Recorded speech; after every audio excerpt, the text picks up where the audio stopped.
Welcome to American Black Journal. I'm Stephen Henderson. The New Economy Initiative has launched a program that recognizes the people who are revitalizing local neighborhoods in Detroit. It's called the Detroit Innovation Fellowship, and the first recipients were recently announced. They are social entrepreneurs who are heading up projects to strengthen neighborhoods in Detroit, Hamtramck, and in Highland Park. Joining me now are two of the Detroit Innovation Fellows. Chase Cantrell is the founder of Building Community Value, and Samoy Smith is co-founder of Creating Space Detroit. Also here is Orlando Bailey of the Urban Consulate, one of the program partners. Welcome to American Black Journal. Thanks for having us. So Orlando, let's start with you. This idea of this fellowship, what's driving this? Really just a desire on part of the New Economy Initiative and Urban Consulate, who's convening the fellows, to recognize innovators who are already doing work in the city of Detroit. I think that's what it is at its core. We wanted to design a program where we didn't have a challenge or really an application process and encourage people to do anything new. Right. People are already doing great work. And so the Innovation Fellowship is an homage to the people who are already doing great work.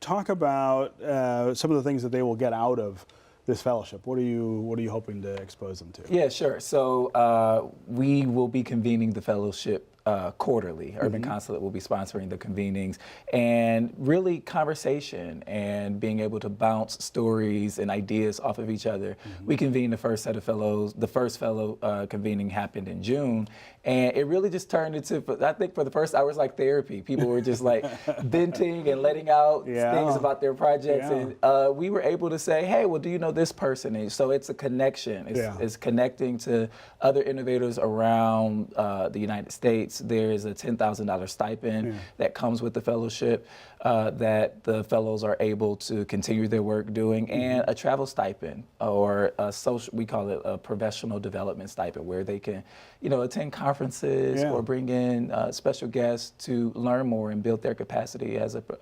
entrepreneurship professionals. So Chase, tell us about Building Community Value and this idea of being able to connect with other people in the city who are doing similar work. Right. So I've been a lawyer for about 10 years.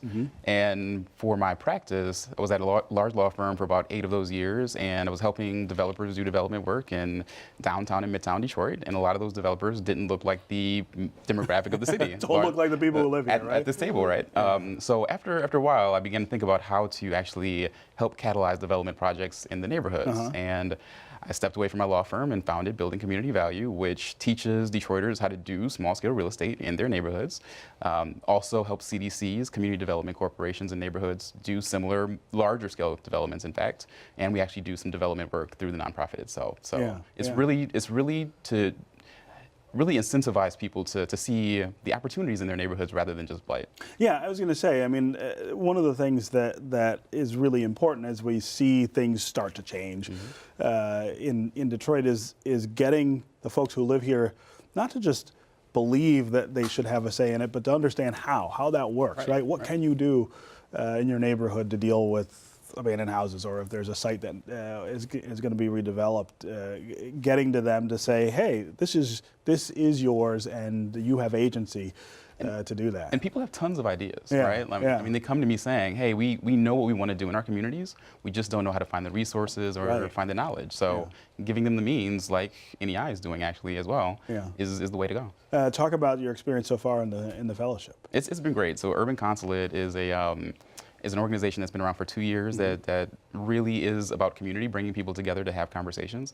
And that's what we've been doing, actually. Even in the green room here, we were talking about ways that we could help each other. So no, that experience already has been very valuable to be able to exchange resources and knowledge. Samoy, tell me about Creating Space Detroit. So Creating Space Detroit is really what Chase is working towards other community members to embrace, is this idea that we see a problem in our neighborhood and we want to change it, and so we take it upon ourselves to do that. So we had a vacant lot in our neighborhood. It's a double lot that was just overgrown and abandoned, and it was used for dumping and nobody was taking care of it. So we decided we need to do something about it. And so we actually created our nonprofit because we wanted to get something done. Right. And so we created our nonprofit, and we're almost finished building out the park now, and we're working on getting the house adjacent to it and turning it into a community space as well. Yeah, I mean, that's one of the important things to remember when you're doing stuff in neighborhoods too, is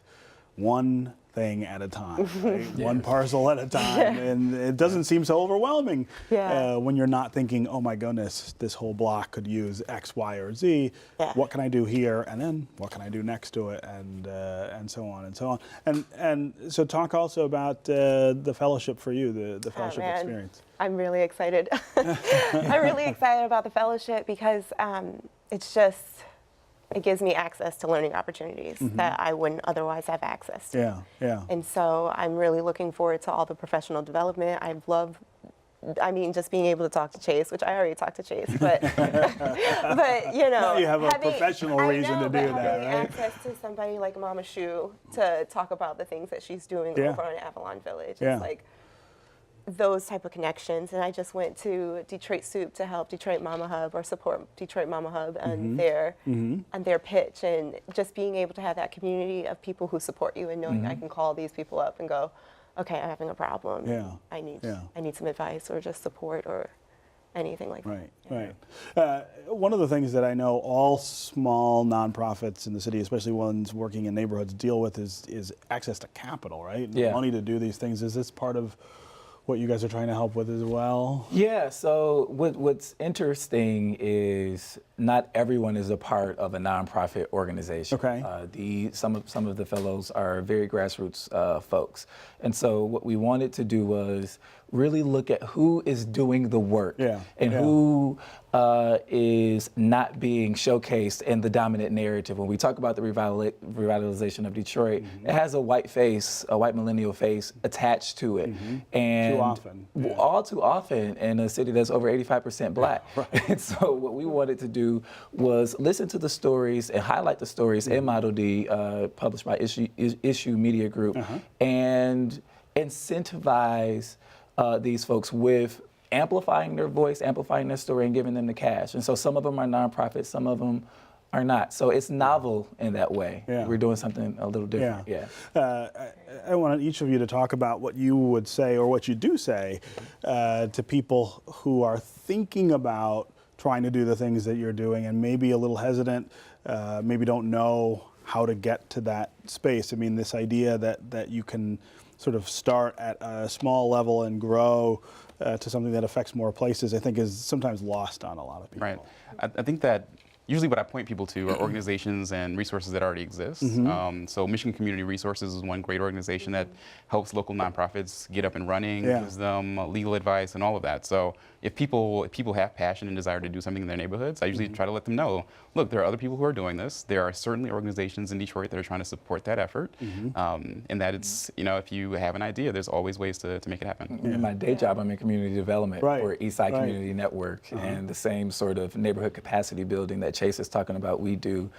We've helped to formalize the Chandler Park Conservancy, which stewards the revitalization of Chandler Park, and another initiative that we're working on, Good Stock Detroit. So you get with your local CDC for sure. No, that really matters. I would say that there's such a wonderful ecosystem in Detroit to support people who are trying to do things, from Build Institute or the soups that they put on. I mean, you can just go and share your idea and win the pot of money that very night to go and do work. So there's lots of things. I would also suggest people look into IOB. There's a local IOB chapter over here that is amazing. When I first started, I did a IOB campaign, and Brianna Chester was there the whole time. If I had a problem, I could just call them and they would email me suggestions, how to crowdfund. Like, you don't have to do it by yourself. There's support here. Well, and that seems to be the theme of the whole program here, is that you're not out there working by yourself, that there are a lot of other people doing the same thing. All right, congratulations on the program, and congratulations to you two for being part of it.